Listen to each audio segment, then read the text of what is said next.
Howdy, yokes, and welcome back to Bacon and Eggs. I'm Tyler Carlin. And I'm Ethan Edgehill. And I'm Elton John. And today it's gonna be a long, long time. Or maybe touchdown brings me round again to find. Because today we're bringing you Rocketman.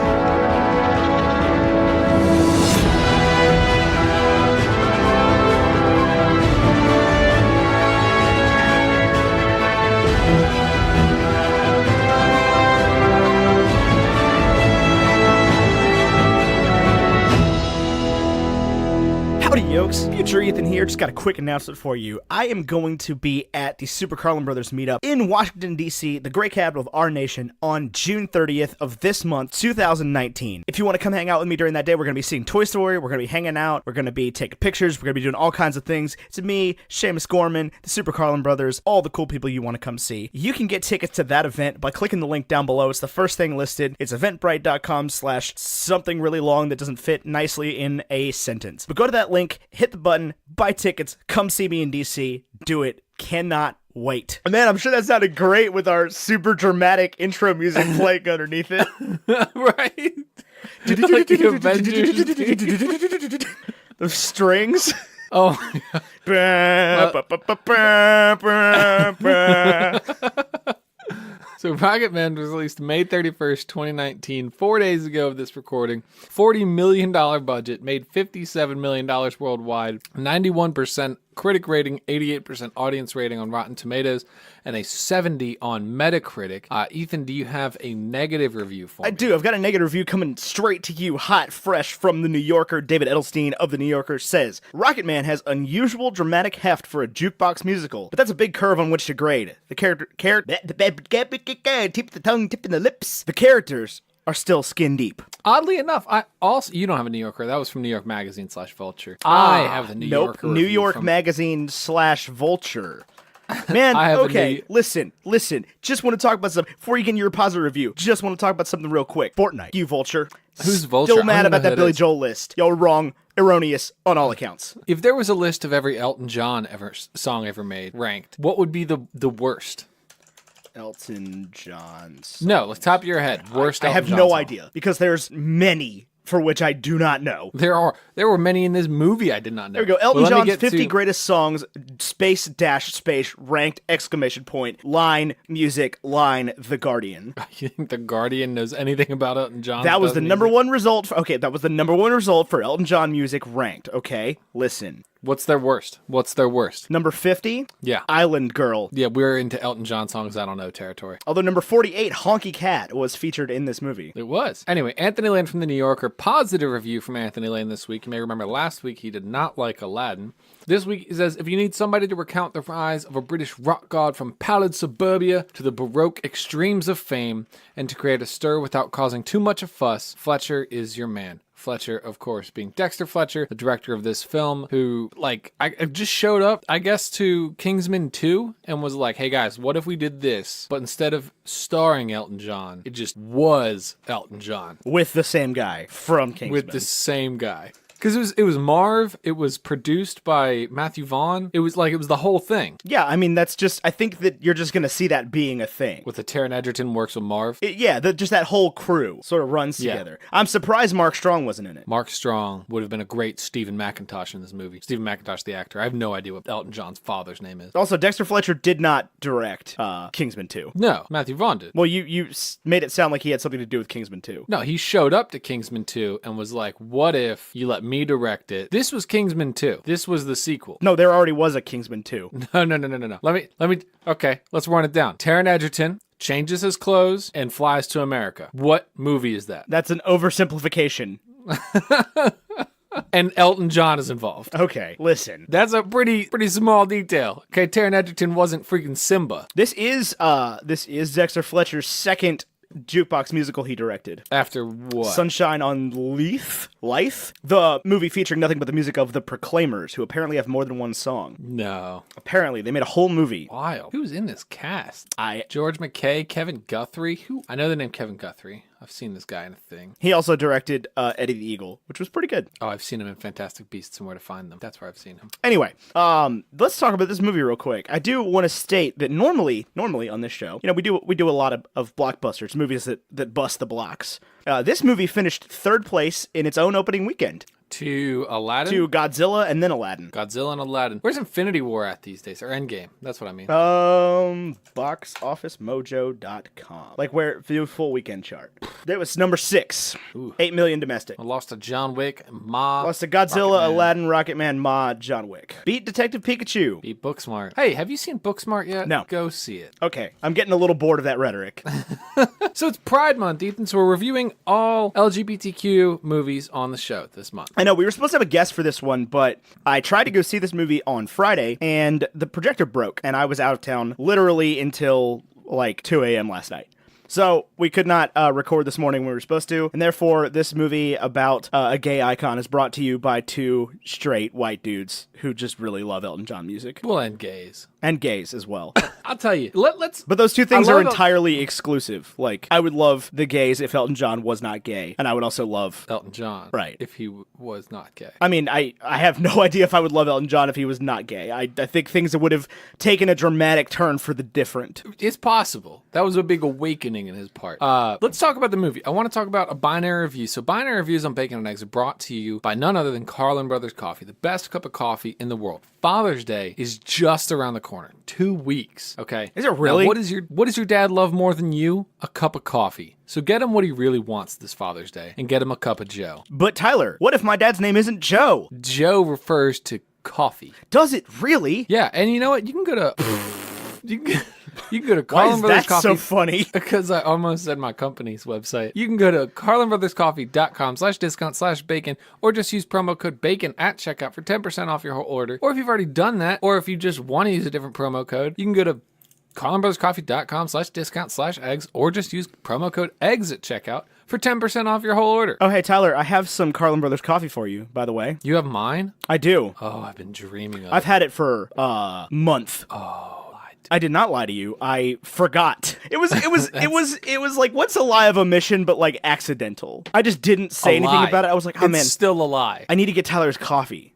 And I've thought about it like 100 times. And I was going to just leave it on your not desk. What's a desk for What the did you kitchen? think? Island. Island. Yep, that's the one. I was going to leave it there and then I forgot. What did you think of how he paid you for watching the dogs? I forgot entirely. It was a mostly empty, mostly stale box of cookie butter cookies. And I did not touch them. What? Yes, you did. They're gone. I didn't touch them. Oh, well, they were on the bedside table of the room you slept in, and they are no longer there. There was nothing on the bedside table of the room I slept in when I got there.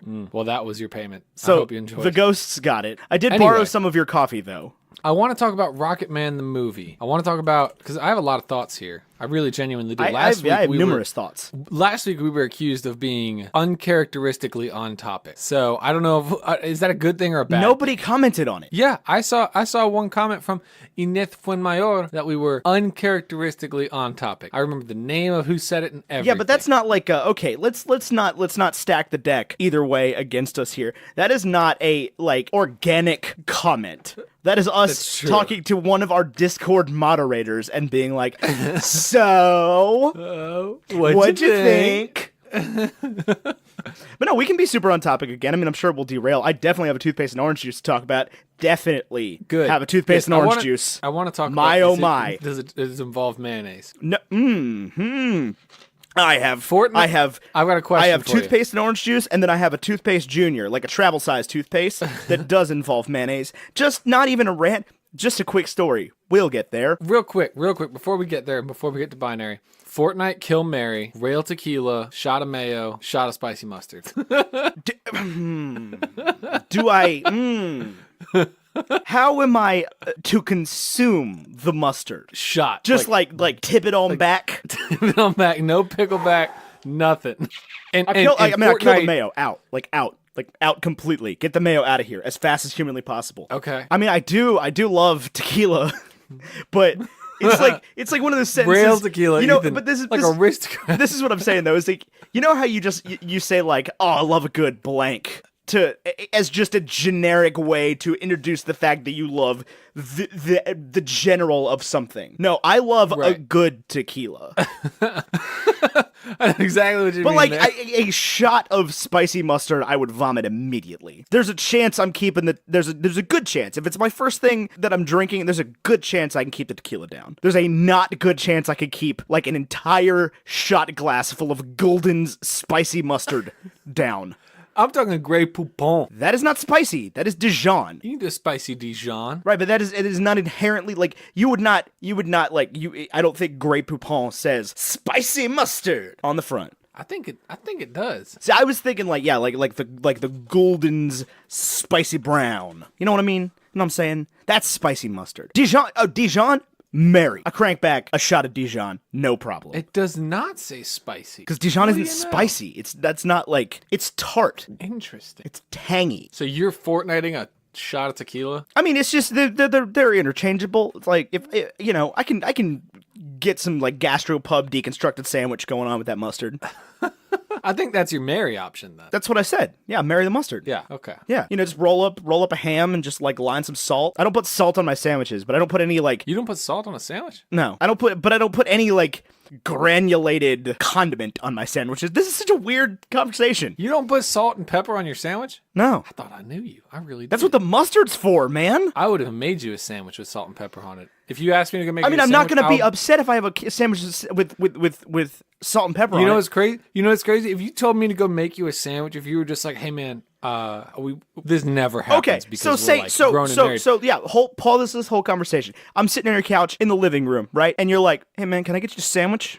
What do you bring me?" Let's flip. I'm gonna flip the scenario a little bit. You're sitting on the couch. I say, "I'm going to the kitchen. I'm making sandwiches. Do you want one?" Either way, like, Well, this is a very important difference because if you ask me, I feel obligated to like. no, you what ask me. kind? You offer sandwich either way. Okay. I do not ask for sandwich. You offer sandwich either way. I get no input on sandwich. What is brought to me on a plate? If there's cold cuts involved, Yeah, like no, like knowing you and what is generally in your house. turkey cheese and mayonnaise, See, salt and pepper. That's why you put salt and pepper. That's okay.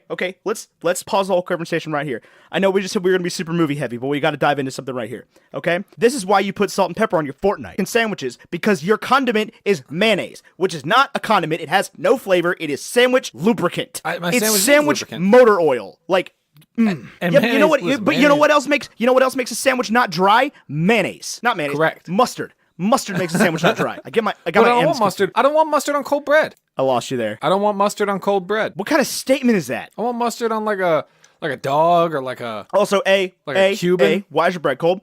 B, Listen, I went into the kitchen to make like quick sandwiches. I'm not pulling out the panini no, press. I'm not saying you should pull the panini press. To play but why Madden.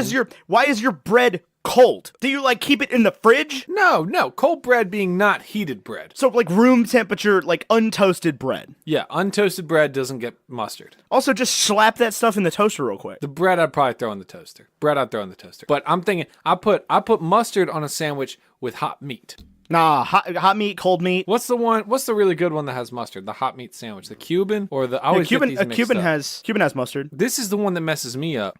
I know I like an Italian sub. Yeah. I don't have the slightest clue what comes on an Italian sub. And don't try to tell me. No, I have no idea. I want to go into your restaurant and say, "I'll take the Italian, please." And then a sub with Italian toppings comes on. I know and that oil and vinegar. we could be eating lunch type meal at almost any restaurant in America, and my father not even looking at the menu. He would look at the menu for 45 minutes and then go, "Yeah, I'll get the Italian sub, no hot peppers." We could be at like Awful Arthur's, the fish place. That's what I would get at Awfuls. I would never get fish there. No, well, actually, that's a bad example because the only other thing he would get is fish and chips, literally anywhere. Dude, I love good fish and chips. That's like lunch and dinner right there. Can we talk about these binary reviews? Yeah, let's do it. It's I a know one. I know I was the one derailed. It is a one. a hard one. You need to go see it. Wait, a hard one. Mm-hmm. It's an important experience to have. I'll agree with you there. No, this isn't even experiential. This is a good movie. This is just a flat out good movie. Can I give you my overarching thought Yeah, go on for that it. statement? I liked it. I very much did. I would buy the Blu-ray. I'd watch it again. I'll listen to the soundtrack. I'm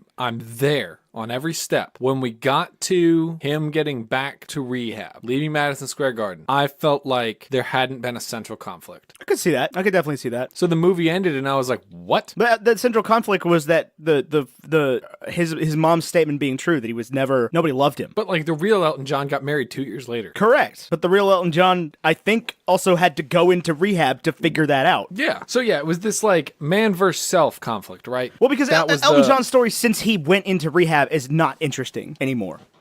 Right. Like, and that was also sort of I know that this, like, it's a real person, so I should obviously cheer for his success, and I should only be happy for Elton John, and I am. Like, we need more people to go into rehab and come out successful. But to me, it was like, in the beginning of the movie, the guy was like, oh, do you want to be a rock star? Just go to America and don't do so many drugs, you kill yourself. And then he just does it, like every other rock star. right. Like, he goes and he does so many drugs, then he goes to rehab, and boop, he's good. There's no ramifications. It's a real, like, Wolf of Wall Street thing in my mind, where it was like Jordan Belfort went and did all these drugs and made all this money and screwed all these people, and then now he's a millionaire. But that's the thing again. is there aren't. Well, okay, Jordan Belfort, I think, is there. He went to jail. Yeah, for 22 months. Do you know the crimes that man And committed? he had to pay back hundreds of millions of dollars. Yeah, but Like, he's back again. okay, but that's the thing is, like, there's no SEC for rock stars. Correct. Like, there's no governing body. Like, Elton John didn't he committed crimes, but he didn't, like, commit rock crimes.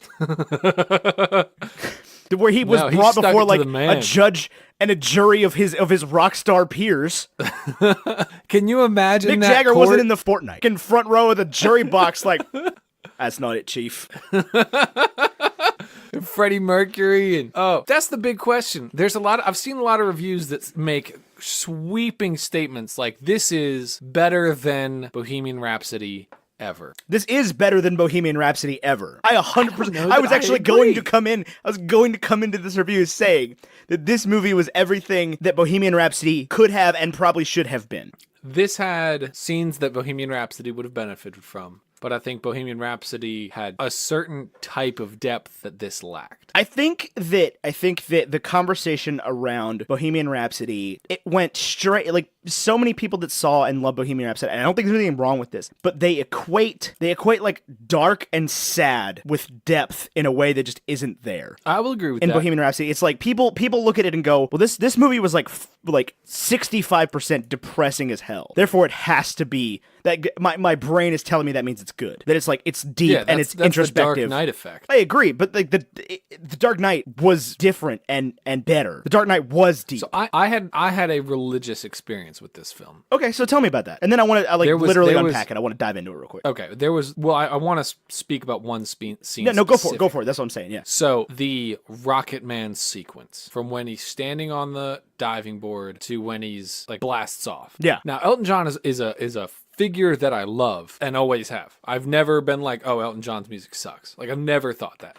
And I've never not liked at least a few songs. Like, it may have just been Lion King for phases of my life, and it may have just been, Rocketman, but it's also not like an obsession. Do you know what I'm saying? Yeah, I'm not for like sure. invested in his life. Like, when they introduced his buddy who wrote all the songs, that was like new information for me. Same, completely. That Elton John doesn't write his own music. Well, I want to actually talk Or he about writes his that. own music, doesn't write his own lyrics. I want to talk about that here in a minute, but yeah. So I want to be clear that, like, when I saw like Avengers Endgame, those are characters that I've grown up with for 11 years. I love those characters, right? Yeah. So when I watch that movie and there's like an emotional scene that pulls on you on purpose and like makes you feel emotional, like I felt emotional, like I was all in. But I don't typically get that with characters that I'm not as familiar with. But in the Rocketman sequence, when that sequence was over, I was literally crying. Yeah, I'm with that. And that was an interesting experience for me. Like, I was like, oh my God, I cannot believe I care this much. And I can't believe that this weird, surreal sequence where the kids started singing and I was pissed because I wanted Taryn to sing the whole song ended in me like so emotionally invested. I'm completely with it. And that truthfully was one of the moments where I think this movie was really good and where I think it was super effective storytelling, even not just on a surface level, because every time he had one of those cathartic, songwriting, learn something about himself moments, they showed him waking up in bed, having no idea where he was, directly afterward, having to come back to reality, a reality he didn't like, a reality he realized he was the problem. Right. He was always the problem. Yeah, he was always the problem. It's like that was the I really liked the sort of wrap up scene where they all confront him while he's in rehab. All the people from his past. Oh, this gets to get added to my list of Spider-Man see Spider-Man meme. Fair. God, every freaking movie, dude. I was watching it, I was like, there's no way they're going to include that here. There it is. Yep. There it is. Immediately. I had no idea that this was a musical. I did not either. I do know that this must already be on Broadway. Probably. Like, whoever is the lead in this has already been cast. Yeah. Because like I literally expected Bohemian Rhapsody 2, Elton John Boogaloo. John Boogaloo. Because like Bohemian Rhapsody was not a musical in any sense of the word. No, but this was. This was a musical. This was This was storytelling told through songs actively happening in real time. Right. This is 2 weeks in a row of musicals. I know, right? And again, that wasn't planned because I did not know this was a musical. Well, it also wasn't like we've never made like a conscious effort to cover musicals, which is weird because we both love theater, but it's just not a. Well, I don't know why. I mean, there really haven't been a whole ton of movie musicals in the past few years, and especially not a whole ton of like really good ones. Yeah. And we talked about one of them, but it was like we didn't want to give the lead character the credit of taking a whole week of our show. Which one was that? Greatest Showman. Oh, yeah. And I don't think that falls into the category of really good movie musical. I think the music in that is genuinely great. But moving on from that point, talking about the musical aspect in this, I loved that it was a musical. I loved that all the actors did their own singing. What did you think of Taron Egerton as Elton John's voice? I thought it was good. I mean, he's not the greatest singer in the world, but like I thought he was brilliant. Yeah, I thought it was a very good, like he wasn't trying too hard to perfectly emulate Elton John, but it was it's a different take, but not that different, but not so close that you're like, that was wrong. No, I didn't feel like it was wrong at all. But he captured the passion of the songs, he captured the emotion of the songs perfectly. Struggled a little bit with some of the high notes, but I mean, most people would. To me, it's no different than the people from The Lion King singing "Can You Feel the Love Tonight." Right? It's just like it's somebody else singing Elton John's song. Right. You know, it's just part of it. And there's been a couple instances of, where they do these music biopics like this and, they get the actor to legitimately just sing all of that person's music. And it's always, it's a bold move.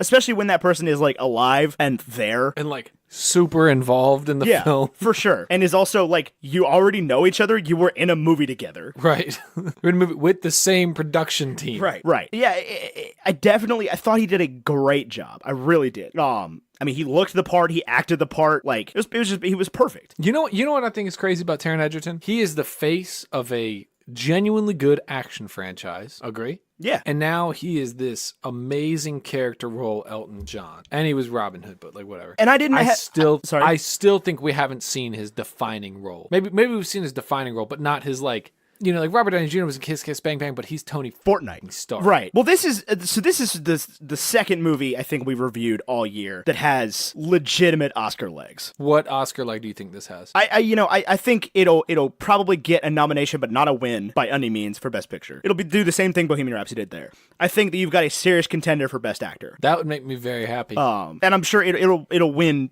like techie awards and stuff. Yeah, this will be around in award season. Right. Like it'll have legitimate, like, I don't know that it'll win big Oscars, but I think that it'll be one of those names that you sort of forgot about a little bit by the time the nomination season comes around, and it'll get a fair few nominations. Well, and it's also got, real quick, do you think Endgame's going to be nominated? I don't know. I really don't. I think Robert Downey Jr. gets a Best Actor in a Leading Role nod. Because on one hand, I don't even know if they qualify. Here's my thought. I don't know exactly what the criteria is there, but if there's any sort of like screen time criteria, I think that it would preclude pretty much all of them. Here's my thought. Here's why I think you will see something Endgame winning more. Return of the King is the point. See, I don't think it's gonna be Return of the King, where it just sweeps, because that was sort of a completely different thing. Like, that was 3 movies filmed back to back, released once a year, and it was sort of like a foregone conclusion. It's like, we're gonna sort of nominate them as a unit when the third one comes out. Right. And I think it'll probably do better than most of the other ones that aren't Black Panther, but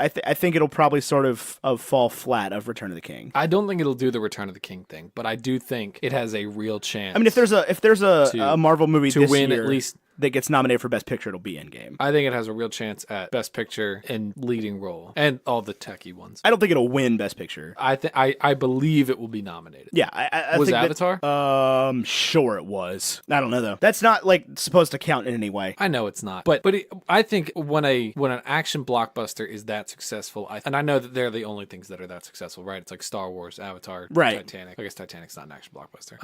An Endgame, but I know that like I feel like when it's that top 3 level, it deserves another conversation. I think you likely see more nominations for Rise of Skywalker than Endgame. We'll see. But that's just me. Yeah, I do think this movie has legitimate award season capabilities. Just like halfway through, I was like, yeah, this is sort of like, this is that early Oscar bait. It is. I felt like there's an Oscar nod from last year that we're not talking about here with Star is Born. Well, they're not that similar I outside mean, of they're being musicals. I think that this has more, I don't love comparing with Bohemian Rhapsody, but I think that in an awards capacity, I think this has more to be compared to Bohemian Rhapsody than A Star Is Born.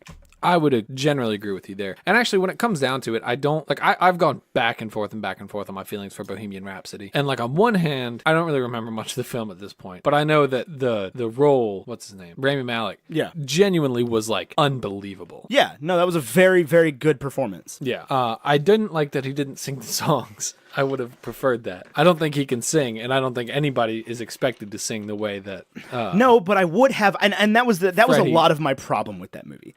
And I get why they did it. They wanted to just use Freddie's music to do him honor, but it's sort of like you're robbing somebody else of that chance. Well, it comes back to the Aladdin thing, right? Like Robin Williams, you could have just reused that audio, just CGI'd the whole genie. Yeah, that would have been super rude. But when you take Freddie Mercury's thing and do it, it's like, oh, that honors him, right? So I don't know. Well, I don't know what point I'm making there. I just want to put that thought out. It would have been rude if they CGI'd Freddie Mercury. Yes. Like, that would have been weird if it was like a hologram. Right. Like on screen with all these people. That would have been very, very weird. But because they let Rami Malek act it and perform the part, and like he did a very good job. It was a very good performance, obviously. I mean, he got a Best Actor for it that I don't think anybody's questioning. Right. I'm gonna be very interested because I think that you will definitely see Taron Egerton get a nomination for this. I don't know if he'll win. We also have 7 months left of movies, right? Of really good movies, right? Like, and you have more musicals coming down the pipe. What other musicals there besides Lion King? Frozen. I guess those are animated. I don't know how that counts. Lion King's its own weird, it's animated problem. Yeah, that's what I'm saying though. Is like, dude, can you win Best Actor for a voice performance? No, I don't know. But yeah, we have not seen 75% of the movies that will get Oscar nominations yet. Probably. Who knows? I mean, that's just how the year plays out. Right. That's typically how it plays half out. of those Fortnite movies will come out in, like, they'll be released at a festival in December and come out in wide release right as everything's getting nominated. Right. Because that's the only way they're ever going to get seen. Right. That being said, on this show, are we going to review Moonlight? Why? It is Rotten Tomatoes' #1 best LGBT movie ever. I mean, sure. I just wasn't sure what pull you were making there. Like, are we going to review Green Book? Are we going to review... Green Book wasn't that year. No, but it was a Best Picture winner. It was a Best Picture winner. We will review Return of the King at some point. Yeah. So walk me through the movie. I thought that I really enjoyed the idea of him telling the story to his group at rehab, and that being like where the movie came from. Yes.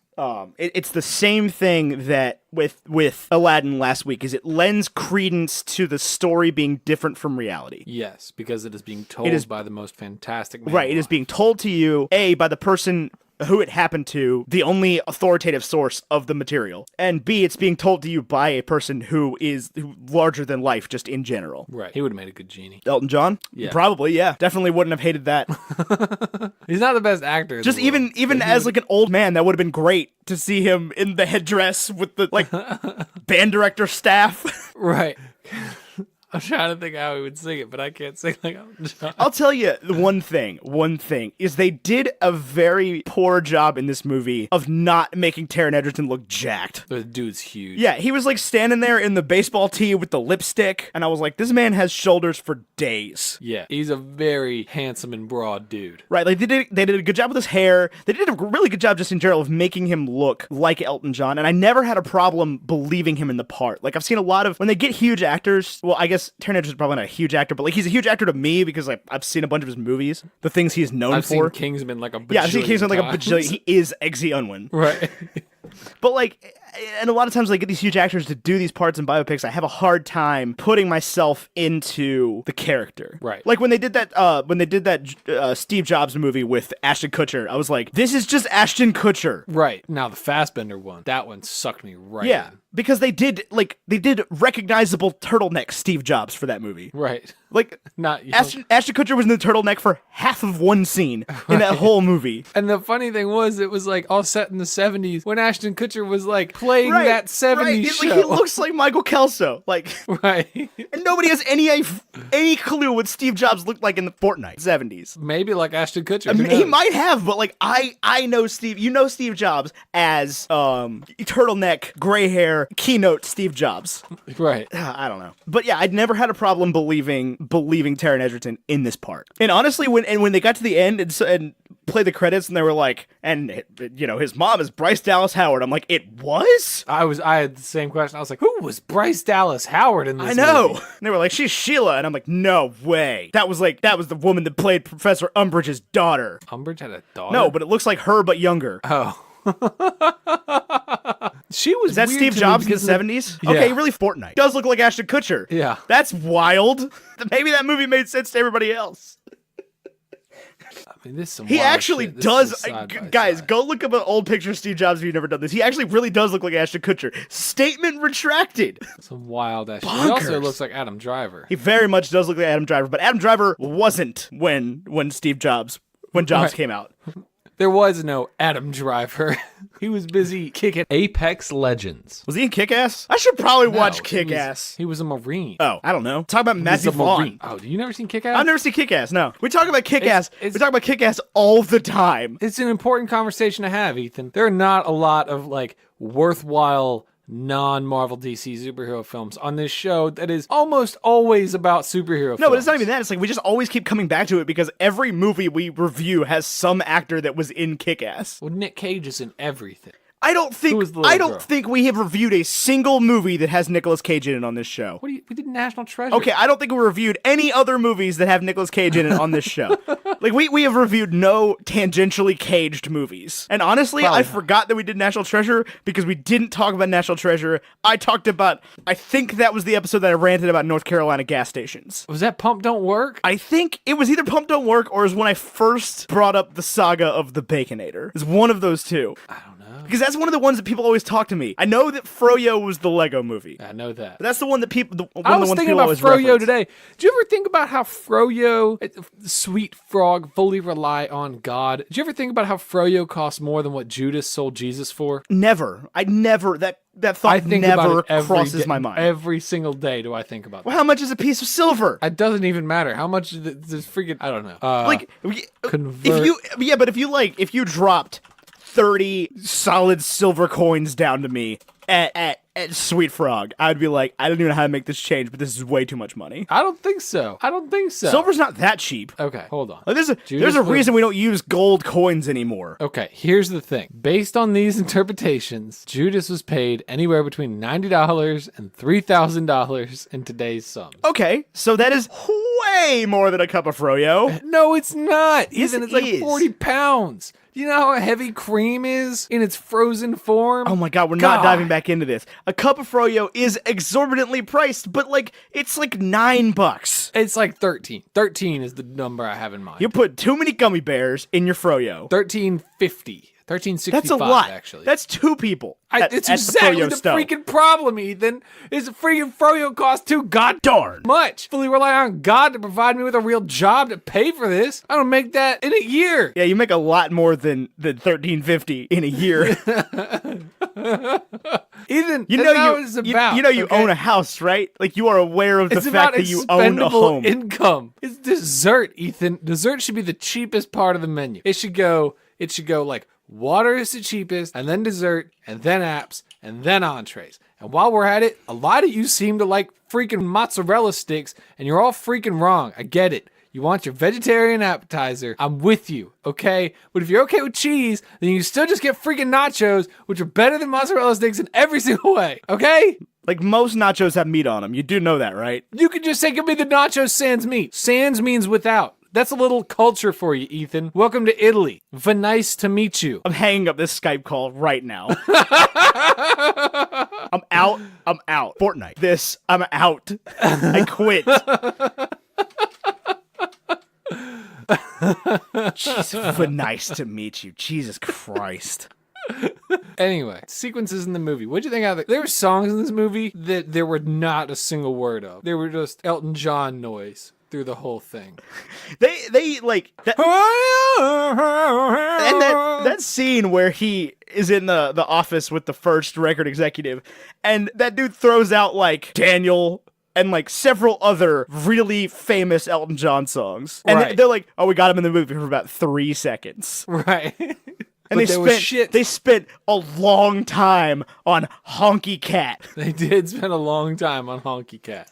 Spent a long time playing Pinball Wizard by The Who. That's what I was like, wait, Pinball Wizard's not an Elton John song. I was not. Is there an Elton John cover of Pinball Wizard? That's the real question. Pinball Wizard. Elton John. I was ready There is for an them Elton to go- John cover of Pinball Wizard, turns out. I was not aware of that. Or is it the original? It is not the original. It came out in 75. It was for the movie. It's for the movie. That's what it was. For the movie Pinball Wizard? For the movie Tommy. The movie Tommy. Of course. Tommy's a rock opera. Elton John, by The Who. 1969. What? Pinball Wizard. Elton John, 1969. Pinball Wizard is a song written by Pete Townsend and performed by English rock band The Who, and featured on their 1969 rock opera, Tommy. As the first sentence of the Wikipedia page, don't Fortnite with me. Pete Townsend. That's the name of somebody else, too, That isn't is information I could have given you cold without looking this up, and was about to. Pete Townsend. That's somebody other than Pete Townsend, right? I don't think so. That's Pete Townsend from The Who. He's the guy that strums his guitar backwards. Is that his thing? That is his thing, yep. That's a pretty cool It is thing. a pretty cool thing, yep. He was a rock star. Not saying Elton John's You know not a who rock was star, rock but stars? that is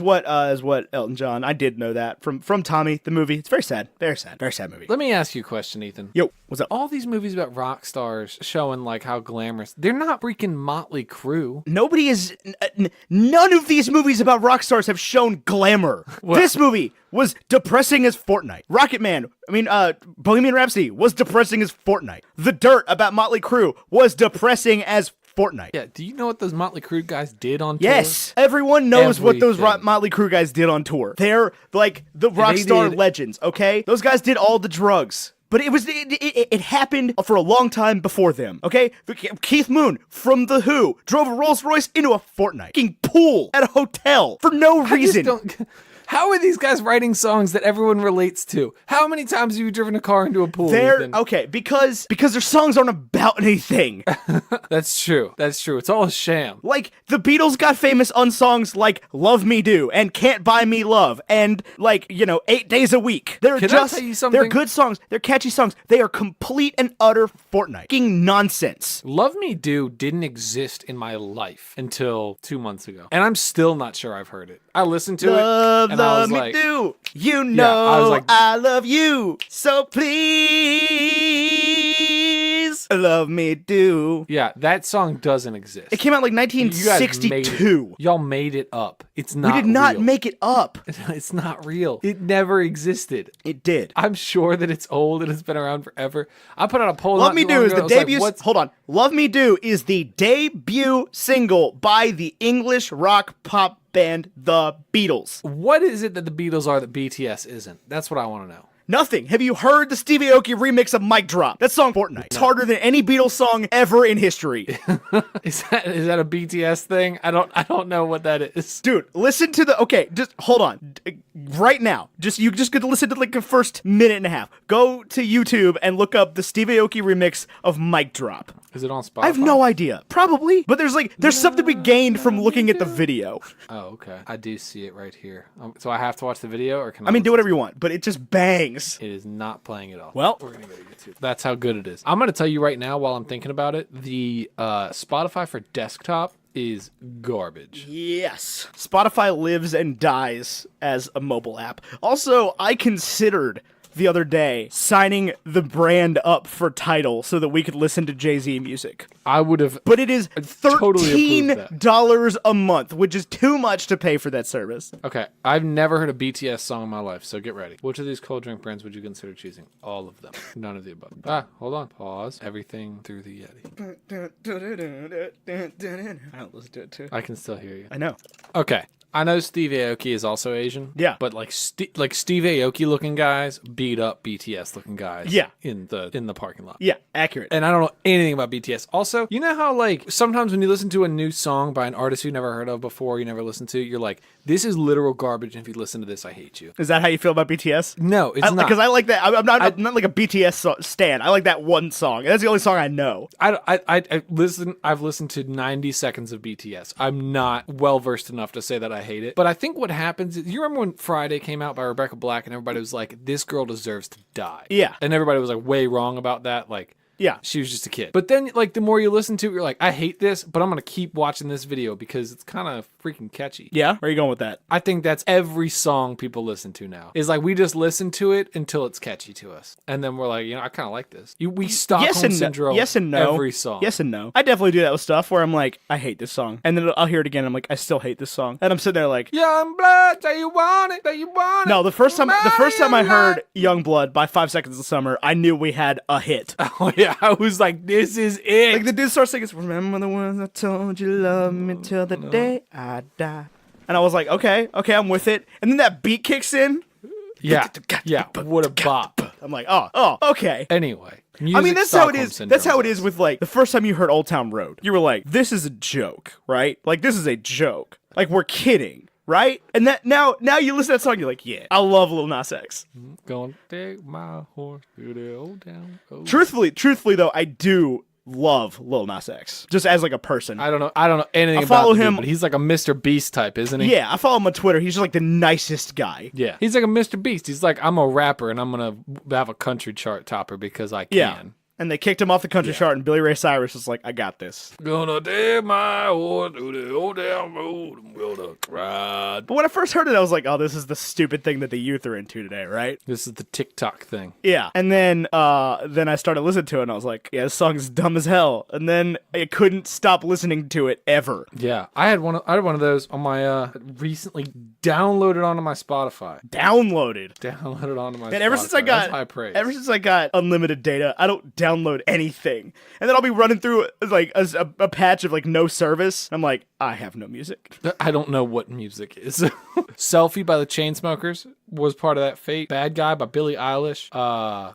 Lucid Dreams by Juice WRLD. Although I don't know that there was ever time I didn't like that song. Is that the I Still See Your Shadows in My Room song? Yeah. I'll tell you what song I have a religious devotion to, as long as we're talking about religious experiences in music. Lake Pontchartrain by Ludo. Yeah? Yeah. If there's a church just for that song, I will attend. So my three, if this tells you what my road trip recently was like, my three recently searched albums on Spotify are The Heist by Macklemore and Ryan Lewis, Celebrity by NSYNC, and Camp by Childish Gambino. I'm hanging out with some white people. I wasn't anything. I was just me in my car by myself. Oh.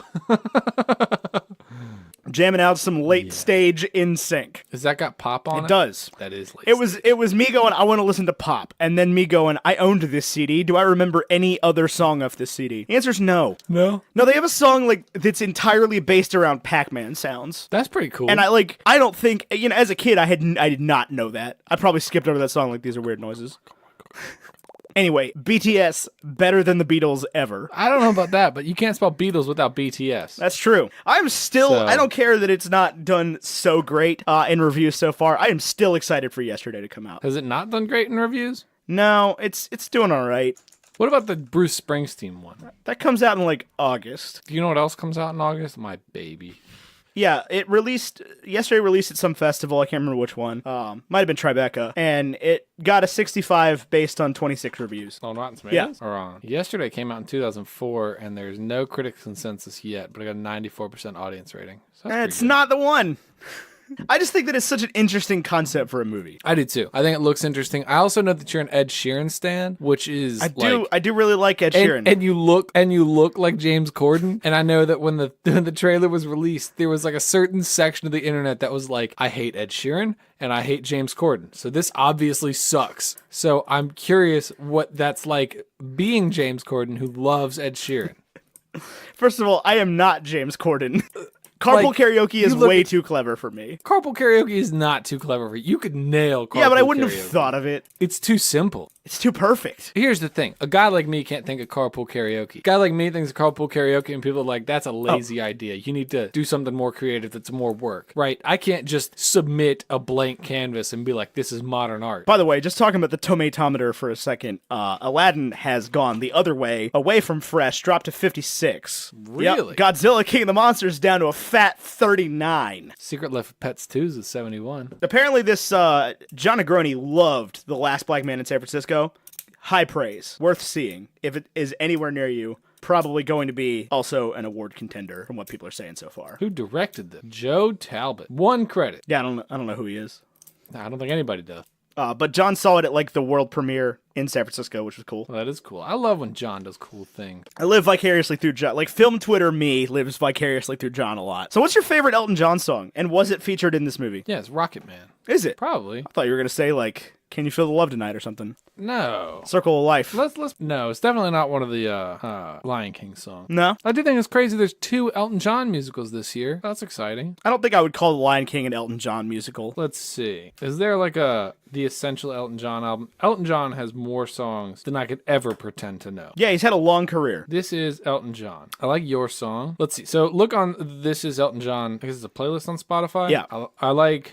I like your song a 1, 2, lot, but I've heard it numerous times by different people, but I like it most covered by women. It does, it lends something to the female voice. I would say maybe the best one, like the best one is, I guess that's why they call it the blues. And I guess that's why they call it the blues. That's a great song. That might be the best. That or Rocketman. Although I also love Tiny Dancer. But I mean, I like the hits. Tiny Dancer, Tiny Dancer is easily my favorite Elton John song. I'm not good at the deep cuts here, I'll be honest. But I also feel like I'm not, I would say like in the hierarchy of these type folks, like what's the spectrum? It goes like Freddie Mercury to Elton John to Billy Joel to Bruce Springsteen. Like that's the spectrum of rock icons. I mean, there's a lot of other people as well. No, those are the only 4. There's I like would say, Elvis, Oh, I do like Mick Elvis. Jagger. But Elvis I'm not well versed on. Jagger I'm not well versed on. I would say of those, I probably know the most about Billy Joel. Like about or his music? Well, his because I know relatively little nothing. about Billy Joel. I know that like he filmed some wild music videos. Yeah, no, that's about it. I'm excited for when Billy Joel gets his biopic. Yeah, same for I'm with Bruce. these biopics. Same for Bruce. Yeah, and the thing is, I've seen Bruce live. I've seen Elton live. We saw Elton live. We did. I've never seen Billy live. Nope, and you're not going to see Freddie Mercury. Nope. I don't like the guy that got to replace him. What's that guy's name? Adam Lambert from American Idol. Is that what he's from? Yeah. Oh, he's not that good. No.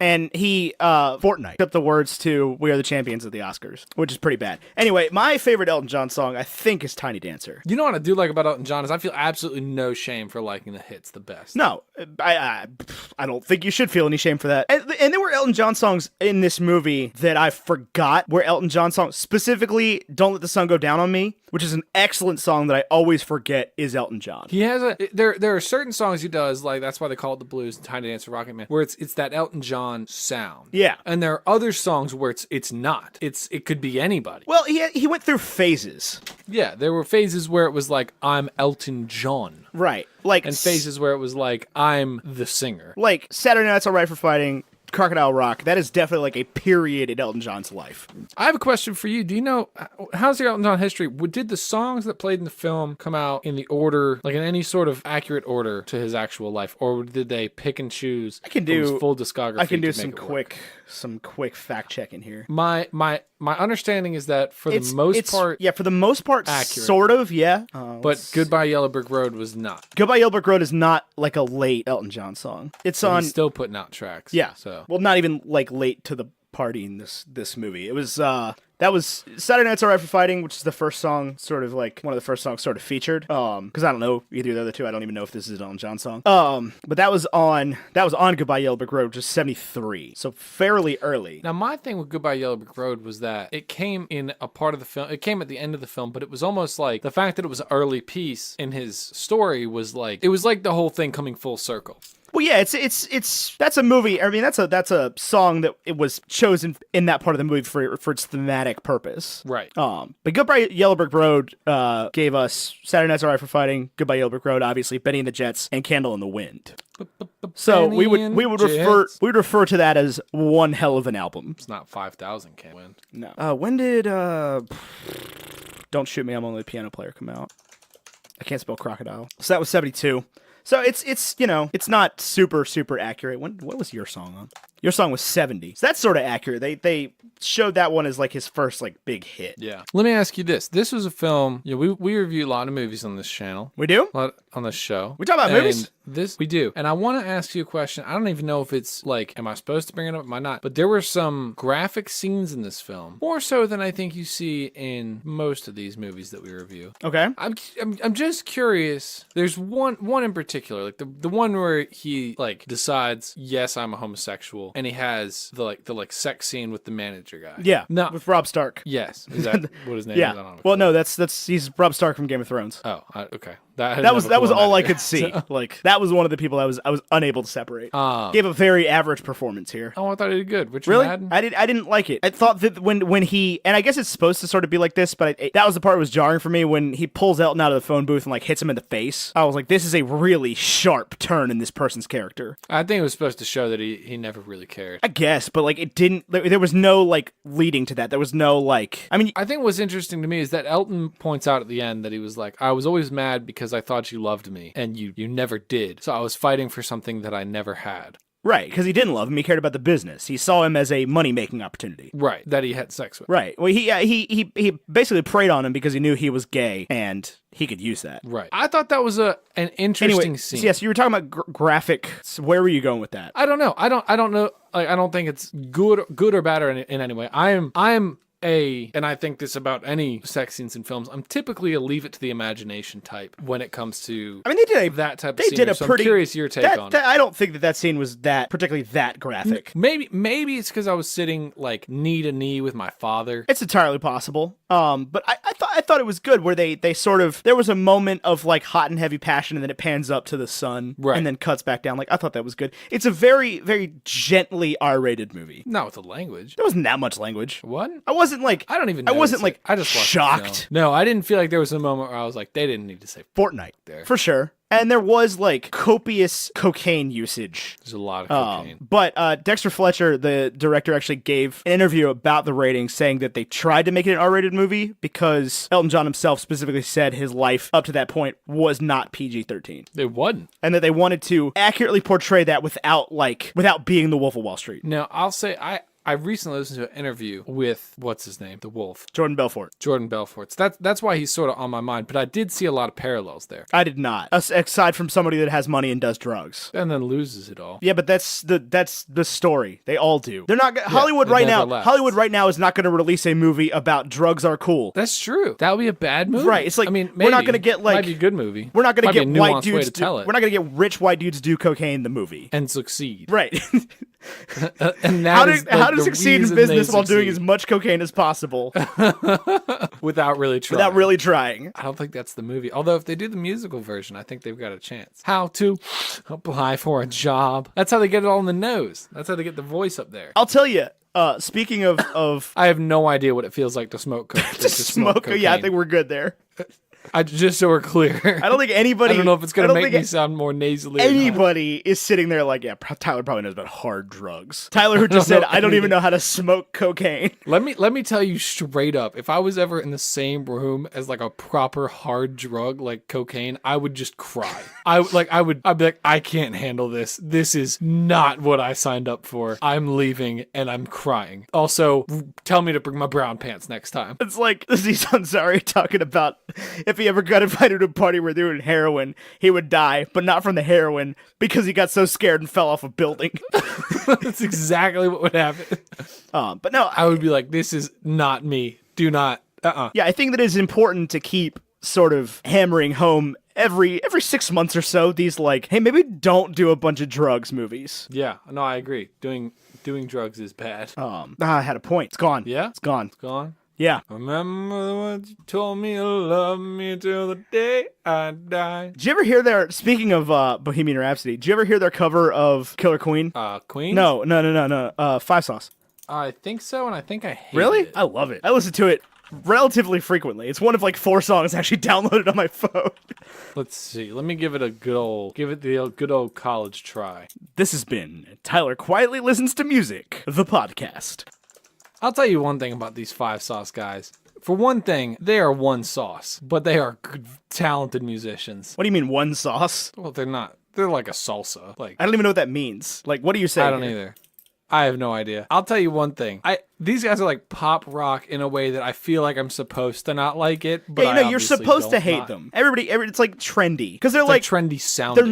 they're not quite a band and they're not quite a boy band. Right. They're like a boy band who's actually all. They're not. Here's the thing they're about not the boy One bands Direction. that we're all forgetting is that like all the guys in NSYNC are talented musicians. Yeah, like JC Chases dancers. could sing. Chris Kirkpatrick Chip Skylark. could sing. Yeah, Chip Skylark could sing. My shiny teeth and me. That's all I can think Yeah, of. so when this you talk Five about Sauce cover of when you Killer talk about Queen- Chip Skylark, that's all. Like, I mean, obviously that's the name and thing. But if you talk about, if you talk about Chris Kirkpatrick, that's all I could think of is Chip Skylark.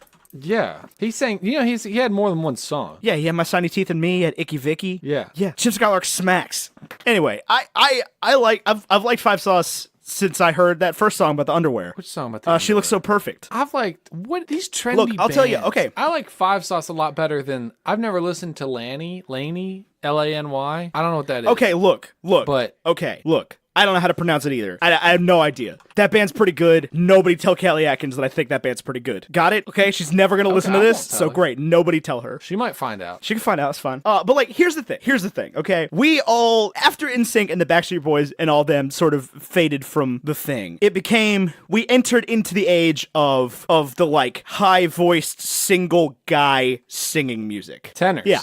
Like Justin Timberlake had an epic solo career, and we went into that era, Right. And everybody was like, "No, man, Fortnite boy bands. If you listen to One Direction, you suck." And here's the problem secret. You don't. Here's the suck. secret. One Direction's really good. Like some of their songs, especially the early songs, are sort of vanilla, sort of like, yeah, we're still trying to appeal to like kids and stuff. But like their later stuff hits. All right, I'll tell you right now. I'm listening to Lanny, Thick and Thin. This is the most vanilla crap I've ever heard. I still dig it. This dude's sitting on the back of a freaking like 96 Camry that's just driving through California though. That's pretty freaking sweet. But this is like this is the same thing. It's like, okay, I'm gonna be straight up with you guys. You listen to the podcast right now. I know this has nothing to do with Rocketman. I, Ethan Edgehill, being of sound mind and body, do solemnly swear I like Imagine Dragons. Ethan, you can't say that. It's 2019. Imagine Dragons is Nickelback now. I genuinely like Imagine Dragons. I don't understand why careful who you people say hate that them. around. Every time I hear a new Imagine Dragons song come on, I'm like, this is a heater. Like this song, this song gets it. Like this song is unapologetically in your face, just like college football anthem. You know what 3 heaters get you, Ethan? A strikeout. Strikeout, exactly. Except that's not the case. at That's bat. not the case at all. That is not the case at all. We're at Because bat. any We're good at batter bat. in the major, That's the any thing. good batter in Major League Baseball is not going to swing and miss on 3 straight fastballs. It is impossible. It is not impossible. I'm gonna have. Okay, I'm gonna maybe have like. maybe if you're up against Aroldis Chapman, maybe. I will give you any. I will put Ethan Edgehill against the worst Hold MLB on. contracted I player. I am not an MLB caliber batter. I bet you couldn't hit if you had 370s back to back. Fortnite. No, I couldn't hit him. Are you kidding me? How hard it is to hit a baseball? I went to high school in Virginia. If I could hit fastballs, I would be on a baseball team. I bet.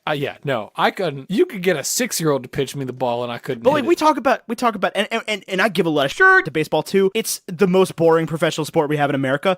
Sure, do enjoy going to a game, but it's about the experience. You get a dog and a beer, and you hang out at the baseball game. You know, it's part of the experience. I'm not one to watch baseball on TV, but we talk about a lot. We talk a lot about. We talk a lot about professional sports teams being made up of the highest caliber players at their sport. That is never more true than in Major League Baseball, in which those players are picked out of like they're farmed out of an entire minor league system that goes like 14 layers deep. Yeah. Like we have the single A affiliate for the Red Sox here in Salem. It goes like 10 levels under that. That they're like, and they're like people go to those games. Maybe not our games, but like Greenville, South Carolina. That's like 2 layers below us. Those games like sell more out. people go to the freaking Pulaski Yankees games than go to the Salem Red Sox games. Salem's got to fix something. I mean, there's a lot of things that Salem needs to fix about that team. As long as we're on tangents. I have a toothpaste and orange juice. So do I. Do you? Actually, I said that I have a junior as well about mayonnaise. I have one mayonnaise and one non-mayonnaise related things that have irked me in addition to my toothpaste and orange juice. Okay. Should we count them down or should we just do them? There's no point in counting them down. We initially counted them down to do like the elephant in the room thing, but I'm never gonna guess. Like we're never gonna say the same thing. Here's the thing. So what's been bugging you, Tyler? Me crazy. Sure can Imagine Dragons. You're Ethan. lying. Some white You're bread, lying. College anthem bullshit. 3 Heaters is a strikeout music. Literally nothing. I just wanted to make that joke.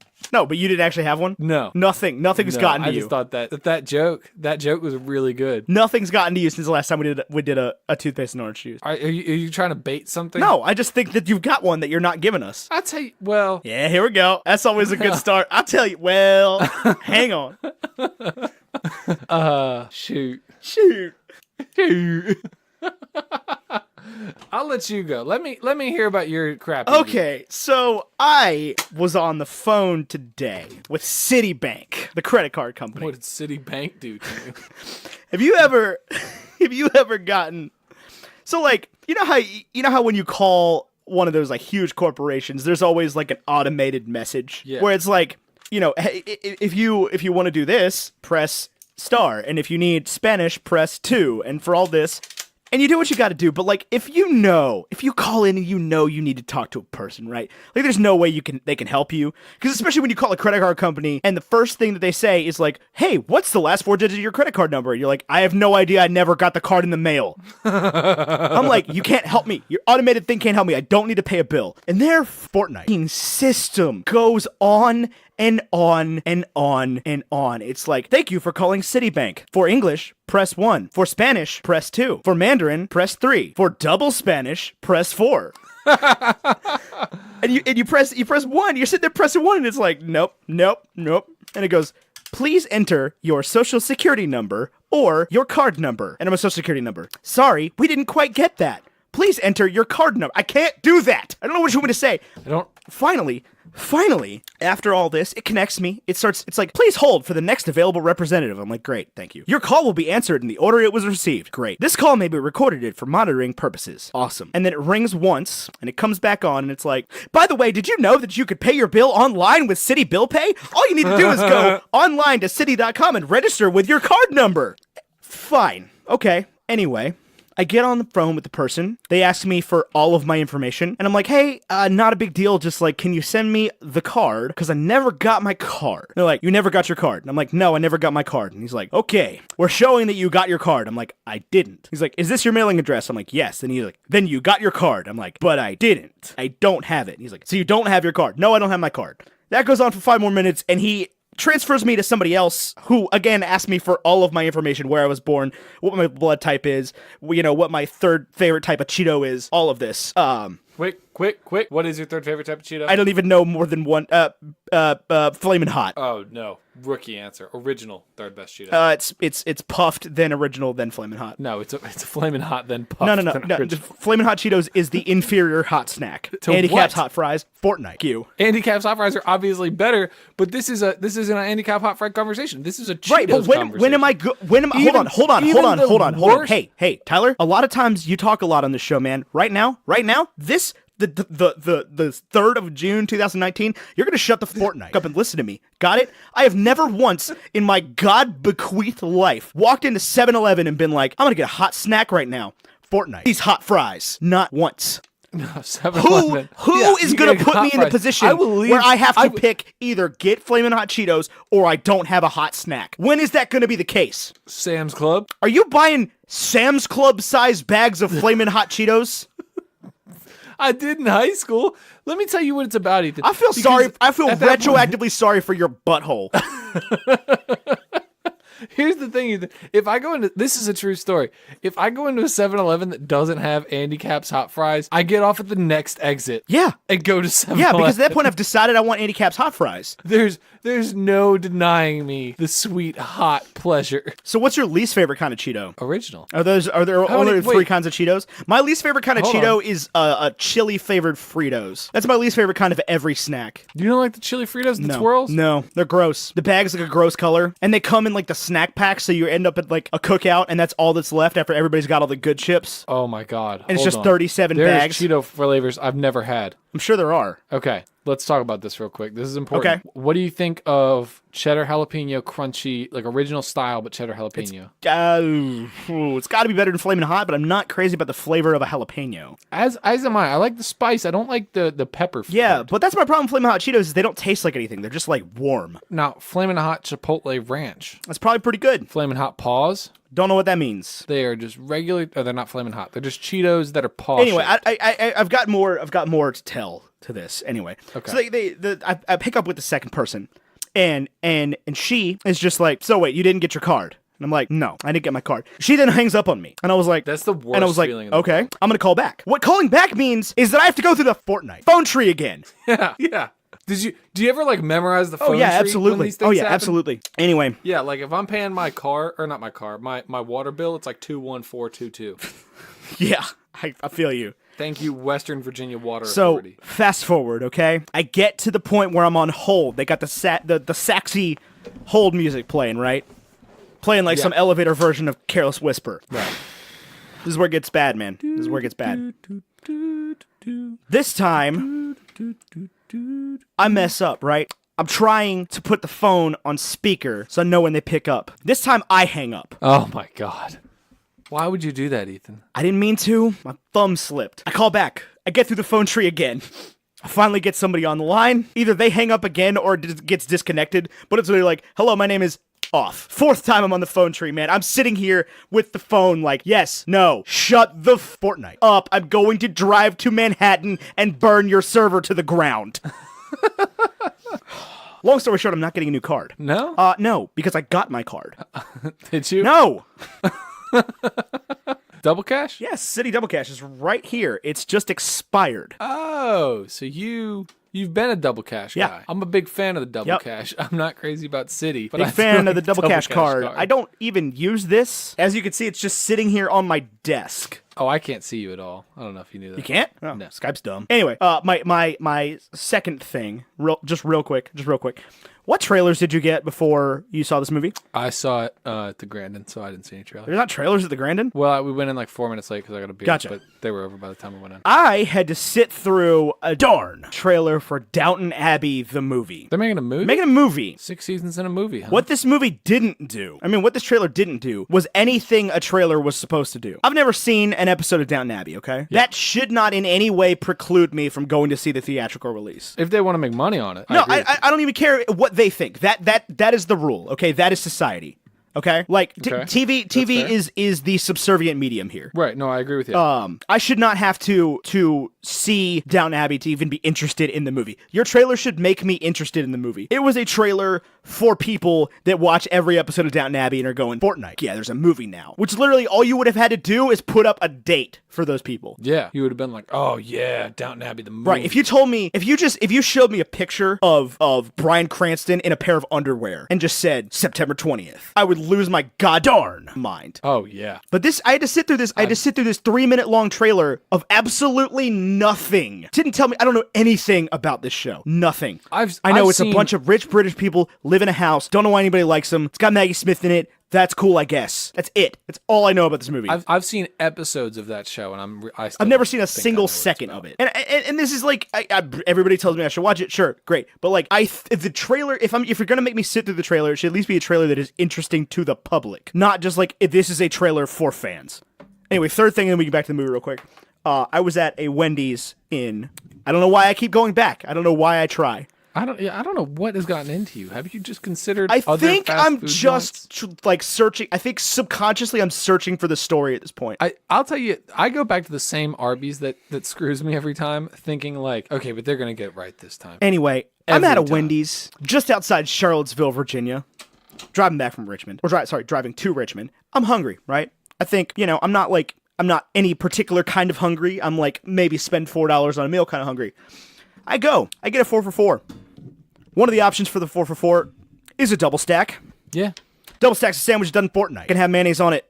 The default is sans mayonnaise. Sounds like your kind of sand. It's my kind of sandwich, man. I ain't gotta ask for it without mayonnaise. Jaboy got the one double stack in the goddarn world that had mayonnaise on it. Are you sure double stack comes sans Positive. mayonnaise? I've gotten many a double stack because I got a double stack, no onions. Maybe they hear no onion and they think, oh, he means no mayo too. Right, but I asked for that would have been without mayonnaise. But I got a double stack with mayonnaise. I just want to put that into the world. I got a double stack with mayonnaise. While we're talking about food, Is there ever been a food that you know is objectively not the best food in the world? Sushi. But you like it anyway? Never mind. So the other way around. I am extremely fond of an egg salad sandwich. Interesting. I can see Ethan not liking this mayo and egg. Yeah, no, mayo and hard-boiled egg. Not my thing. On bread. Not my thing. I'm not much for the air quote salads in general. Oh yeah, I think it's a ridiculous title. Let's just call it hard-boiled eggs and mayo. Let's call it what it is. Hard-boiled eggs, mayo, salt, and pepper. It's a long name, but it's more accurate. Here's my thing. I don't even care about what the rest of your sentence was. Here's my thing. This is the interaction. Hey man, you would try some potato salad? Nah, not really my thing. I'm not big into mayonnaise. Ah, no. This is my great-great-grandpappy's recipe. It's got less mayonnaise in it than usual. I've had that interaction more times than I can count. People who don't have accents grow southern accents to say that Fortnite phrase out loud. I'll tell you the one that bothers me more than anything is chicken salad. I mean, I love a chicken salad with mayo. I also love the other thing chicken salad could refer to, which is just a normal Fortnite salad with chicken on it. I think it throws me every time. If you have a sandwich called a chicken salad sandwich, moving forward, that can only refer to a salad with mayonnaise and chicken and maybe cranberries. The one I find the most abhorrent, this might be my least favorite food on God's green earth, is tuna salad. Tuna salad, it takes something that just wasn't meant for human consumption in the first place, which is canned tuna. And you just like Fortnite, some mayonnaise into it, and put it on like some dry white bread. You're like, this is good. It's a good sandwich. I'm like, you know what's been really pissing me off lately? I want to talk about this. Ethan. This has been pissing me right off. Talk about it. The word hot in reference to food. Why do we have to refer to the buffalo flavor as hot? Drives me up the freaking wall. These wings are too hot. And then you have to ask every single time, oh, you mean like spicy hot? No. Here's the hot? thing though, is that question is only valid in two directions for about 15 seconds after the wings get to your food or get to your plate. Oh, and then they're because frozen. nobody after the first 15 seconds could possibly be saying, wow, these wings are too warm to consume. Well, yeah, they came out of a fryer. It's hot for a little bit. Yeah, it's hot for seconds. This is why I like, truth be told, this is part of why I like boneless wings. They keep the heat better. I've been going back and forth on the boneless wings thing. It's a more true chicken meat on the bone-on wings, right? Because boneless chicken wing is just a glorified nugget, right? Yeah, but it's just breast meat. Is it? If you get a boneless wing at Buffalo Wild Wings, it is just a chunk of breast meat that has then been breaded and fried. Well, breaded, frozen, fried. Yeah, never fresh, always frozen wings. Always frozen. Honestly, subpar. You're here for the TVs and the expensive beer. And you know what? Here's the thing, though. This is why I keep going to Wendy's, because the hamburgers don't suck. Because they're fresh. Right, like they're not bad. Like Burger King blows. Like, people like Burger King are wrong. Please at me. They're lying. Please at me. They're lying. I've had a couple sandwiches I like from Burger King, but never once have I been like, this is a good cut of meat. Here's the thing about Wendy's is like their like disgusting corporate secret is that the chili is made from yesterday's fresh meat. Yeah, which is like what chili's for. Right.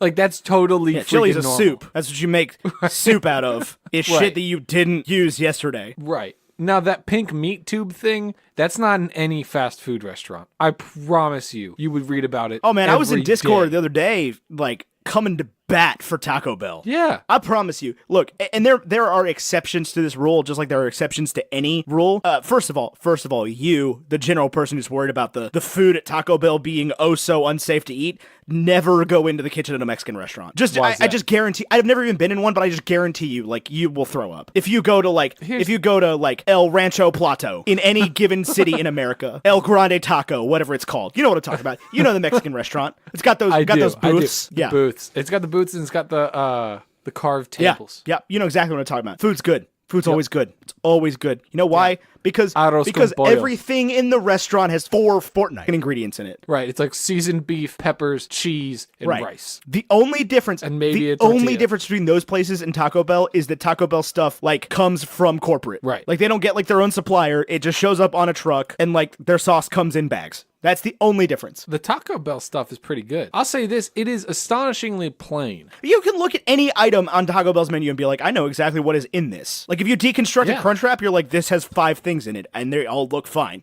Yeah, they also typically have pretty good looking lettuce. Lettuce. Yeah, I'm not a fan of Taco Bell lettuce. I don't leave the lettuce on. You could do a blind. I feel like the biggest jerk in the world when I'm like, hey, can I get 6 Doritos Locos Tacos? I don't say sans, but I say no lettuce. Here's the thing. That's the thing. I've made you. That's the problem with Taco Bell, though, is you're still getting at least 4 of those with lettuce.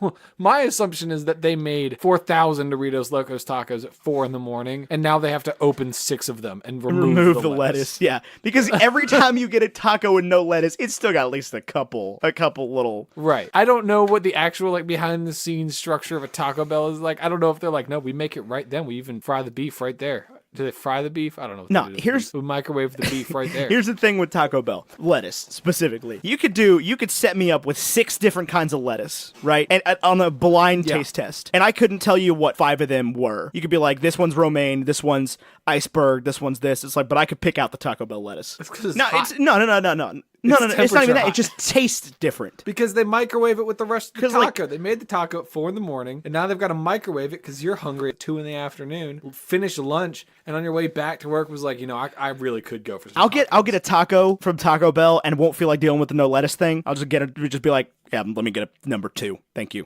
Whatever that is. 8 tacos and a Mexican pizza. that'll be $3.99. Thank you. The menu is ridiculous.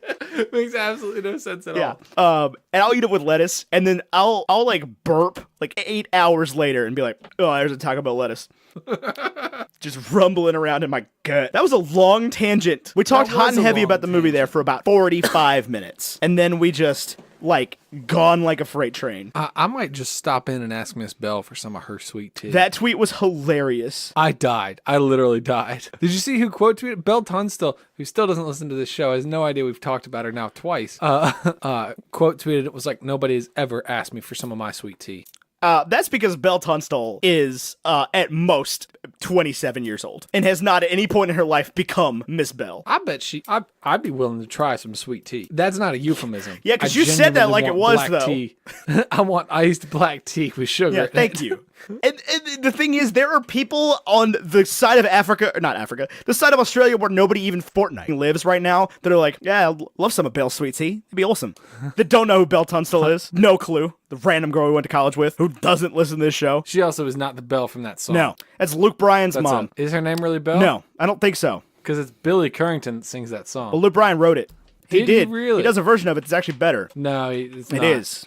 He's a better singer. Billy Currington is the best country artist out there right now. That is not true in any facet whatsoever. What was that song? Hold on. It was Good Directions. That's the Billy Currington song. Have you heard this song from Jake Owen? I'm going to read you some lyrics Is it without a 8 country Second accent. Ride? That song is horrifying. It is the worst shirt I've ever. This is the song of a man who was never spoken to Hey a woman boy, in his do you entire mind life. taking me home tonight? 'Cause I ain't never seen a country boy with tires on his truck this high. Let me read them to you without a country accent, and we'll see how these come across. And she said, "Hey boy, do you mind taking me home tonight? 'Cause I ain't never seen a country boy with tires on his truck this high." I said, "Climb on up, honey. Watch the cup that I'm spitting my dip inside, and hold on tight, 'cause it's gonna be wilder than any 8-second You were not ride." capable of saying inside or wilder without a country music accent in that phrase, by the way. You said inside. So I work in a call center. Basically, that's the most boiled down version of what I do. And most of the calls I get, I'm talking to people from like New York or Minneapolis. But every so often, I'll get a call from like Tennessee, and it comes on strong, man. I'll just lean right on into it. I've been listening. I'll tell you, I've been listening for the past 5 days now, I think, to some old country. How old? As old as like they play on the radio country gets, early 90s, 80s, George Strait, all that kind of thing. Okay. But like some cowboy country, some outlaw country. Travis Tritt. Travis Tritt's actually where this started because I got in the car the other day, in my mom's car, and she had Star Country on, and they were playing, Great Day to no, Be Alive. no, the other one, Star Country plays Great Day to all Be the time. Alive. All Every the other time. song. It's not that one. It's, what the hell is it called? Modern Day Bonnie and Clyde. Oh, okay. It's a long way to Richmond, rolling Yeah. north on 95. 9 to 5. And I was like, darn, that is a good song. And I've just been listening to, like, old country. You're going to say old country, and there's going to be at least one listener of this show that's like 5 minutes older than us. That's like, that's not real old I'm country. sure. But, yeah, but listen to that. I got into like the real old like Brooks and Dunn catalog, Boot Scoot and Boogie. That's a man. jam. There's some good song in their old stuff. There's some bad songs. Oh, for sure. Have you ever seen the video from the Good Mythical More where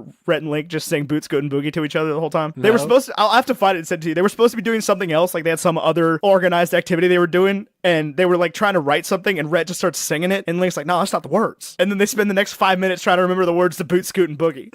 There's a diehard Merle Haggard fan listening to our show right now being like, I love Merle Haggard. I've been listening to Merle Haggard. You listen to Merle? Merle, Willie Nelson, Waylon Jennings, some old Hank Williams. Waylon Jennings. Yeah. That's a name I haven't heard in That's one of 50 those. No, years. he's one of those names that gets name dropped all the time in modern country music. I'm not going to lie to you. It's that Country Must Be Countrywide by Brantley Gilbert's song. It never stayed. There's a station playing Cash, Hank, Willie, and Waylon. Yeah. Let me tell you, Ethan, there's some god-awful country artists out there. There are. right now. There's some good ones though too. There are a few good ones. Let me tell you straight up. This might be a controversial opinion. Are you about to say you like Florida I'm gonna Georgia say- Line? No. Oh my god. So if I ever hear God. Meant to Be by Florida Georgia Line featuring BB Rexa ever again, it's too soon. It is. Sam Hunt I love Sam Hunt. doing like the country rap, the white country rap thing. I straight up is the love best Sam thing Hunt. in country music. Is the best thing in country music. And right the thing is, he came out with Body Like a Back Road, and I wanted to hate that song so much because it was like Sam Hunt almost covering Sam Hunt. It was like Hunt was like, how ridiculous can I get with it? And at the end of the day, his song's so catchy. I'll be sitting there all the time just like, got a girl from the west side, got braids in her hair. Body like a girl car. You know I don't need nobody but Mark. I was listening to Blake Shelton's Barn and Grill. Great album. Oh man, old Blake was good. Your son Nobody Beach. but me is gonna love you like you ought to be loved on. Nobody This is what- but me is gonna cry if you up and leave. Anyway, yeah, this is the thing: is that we're here to say that Pride Month is a good thing, and I'm a fan. Oh yeah, 100%. But I'm also a fan of country music. I don't know if that was the best way to spin that one to tell you God's truth about it. But despite some I of the think that glaring problems, like largely all people they fall within the middle of being good. But I think you have a louder Venn diagram of country music fans that don't like Pride. I think I that's would- a I would bigger Venn agree. diagram than most of the ones that you could cut. I would agree. But I am on the side of Pride and country must be countrywide. The hell was that song that Bo Burnham sings in Parks and Rec when he plays the country artist? Beautiful like my mom, parentheses, support our troops. But he's Chip McCap. I just want to read you another line from this ridiculous Jake Owens song. Me and Emily listen to like music in the radio in the car. We'll just turn the radio on. We were listening to this song, and I literally like turned it off. I was like, I don't want my children to know that exists. Yeah, 8 Second Ride, even when that song came out, I was like, this is bad, guys. This one's scary. So we headed out to Old Tobacco Road, put the tailgate down, and we made love. She said true country boy's hard to find, but I never found one wilder than any 8-second ride. What's wild is this is Jake Owens. Like, he wasn't always like that. Jake Owen, he wasn't always like... This is the guy that sang Startin' With Me. And Yeehaw! Well, that one's not so great either. And Barefoot Blue Jean Night. Startin' With Me is like a sad song. There's a bunch of country songs out right now that are like, I know how to be an alcoholic. Yep. Like, pretty good at drinking beer. And, Pretty good at drinking beer is a good song. What's was the Billy one Currington, that's right? like, oh yeah, because Billy Currington is the best thing in country. What's the one that's like, people say I got a drinking problem, but I got no problem drinking at all. What? You have a major drinking problem. You are capitalizing on it. Anyway, thank you for listening to Bacon and Egg. You can Is find it that our time? show all over Oh the man, place. we never It is that time. got back to Rocketman. We never got back to Rocketman. We have to. But here's we don't. the thing. We have On to our- wrap up. On our big board, Rocketman is better than Miracle, which is above Bumblebee, which is above Aladdin. My question, Ethan, comes to The Princess Bride. I'd say we're better than The Princess Bride. Yeah, I think here. so. Toy Story 1. I'd say we're better. Yeah. Batman Begins. Nah. Okay, insert row. You agree with that? Yeah, I agree. Fair with that. enough. And then Ocean's 11 above that, and then Get Out, and I think that's a whole other territory. What are we doing next week? So we need LGBTQ movies this month. I wanted to do. We never covered Love, Simon on this show. I don't think. Let's do Love, Simon. I wanted to do Love, Simon. I wanted to do Moonlight, and then we got a request from our composer Andrew Scott Bell. He has a director friend who has a thriller horror film on Netflix that I can't remember the name of that is LGBT, that he want LGBTQ plus. You know what I mean? Maybe I'm supposed to say the whole thing. I don't know what I'm supposed to say. Don't get mad at me. No one's trying. getting Tyler. Stop putting your own foot in your own mouth. Okay. It's not. I'm very flexible. We'll talk to Andy. Let's hook that up. I thought about talking about that, but if it's like a horror movie, or a gory movie, I'm just well, not. Yeah, we'll figure it out. We'll figure it out. But there is a lot. Rotten Tomatoes put out a list of like 200 films that we can sift through. We are also going to do Toy Story. Oh yeah, we are also covering Toy Story. There's no doubt so we might about extend Pride into July and give it a have then Spider-Man. We'll do that. But I mean, any movie with anything with Tom Holland in it, that's Pride, right? I mean, that guy's hot. I mean, it's just a fact of like Toy Story is still coming out this month. Right. We ran into that problem. We are covering Toy Story. It'll actually just be me and Seamus on that one. Ethan will be indisposed. Yep. But me and Seamus will be here, and I get to edit the show. So that hasn't happened in a long time. The last time I did it, I really you did pretty bad. So, but we're just gonna not need any Fortnite moments, and it'll be fine. Because our show is a little more laissez-faire than it used to be in the editing department, I think. Not since you last did an episode. We swore a lot in that episode. It wasn't even that. You just did it wrong. It was incorrectly truncated. Well, anyway. I say, yeah, so there we go with that. And then as far as villain, Elton John is a villain. He's a good villain. I like Elton John. He's not better than the Iceberg. He's not better than the Iceberg. What? No, not better than the Iceberg. He's a pretty crap villain. Food. He actually didn't succeed in like harming himself in any way. John. Yeah, right. He actually ended up being one of the most successful musicians in history. But I'm sure there'll be more time to talk Elton John on this podcast. I mean, not tonight. Breakfast food. Breakfast food for this movie. I don't know. Is it like? I don't know, Ethan. What do you think? I think we should stop doing the breakfast food. Really? I feel like we're just phoning in it at this point. I agree with you. I think there was a lot more metaphor to it when we first started. Well, we've used almost everything is the problem. I do feel like on this one, you've got food that you've played with. I don't know why that comes to mind, but like a silly shaped pancake or something to that effect. We have used silly shaped and silly decorated pancakes like at least thrice. Well, that's okay. You can use it. I'm just saying. Once. I think I'm not saying we got to hard cut it right now. I want to bring up the idea that I think the breakfast food thing is starting to play itself out a little bit. Okay. Well, and hey, I think listeners, if you listen to this part of the show, let us know what you think. Is this a segment that you're like, we love it, we want you to put more thought into it and give it a little more effort? Or are you like, you know what, honestly, it can go. And like, seriously, at us. Let me know your thoughts on this one. Here's my caveat to that. I wanted to address this, Tyler. I think that we should find a different way to incorporate breakfast into the show. And we should work on that. Okay. I agree. I think we have a silly name, but we can't change the name. So. No, I love the name, though. People love the name. The name is great. It has nothing to do with Movie Lovers Podcast. New episodes every Thursday wherever you get your podcasts, and now on Spotify. We've been now on Spotify for almost a year now. So proud of us. Go us. Okay, what else do we do to ring out the show? Bacon and Eggs is brought to you by Carlin Brothers Coffee. You can use promo codes BACON or EGGS at checkout on carlinbrotherscoffee.com to get 10% off your entire order. You can use each of those once. So if you've already used one, go ahead and use the other one. You can find me on Twitter and Instagram at AmeriCarlin. You can find Ethan at those places at Bacon and Ethan or at Wow Now with the O's or zeros. You can follow the show at Bacon and Eggs Pod on Twitter and Instagram. You can join our awesome, totally public Facebook group that you have to request to join. Nobody ever answers the questions, so if you're like, I don't know if I'm supposed to answer the questions or not, I don't think it makes you, so just click like the next button, and me or Ethan or our moderator, Pixels, gets a notification, and we add you.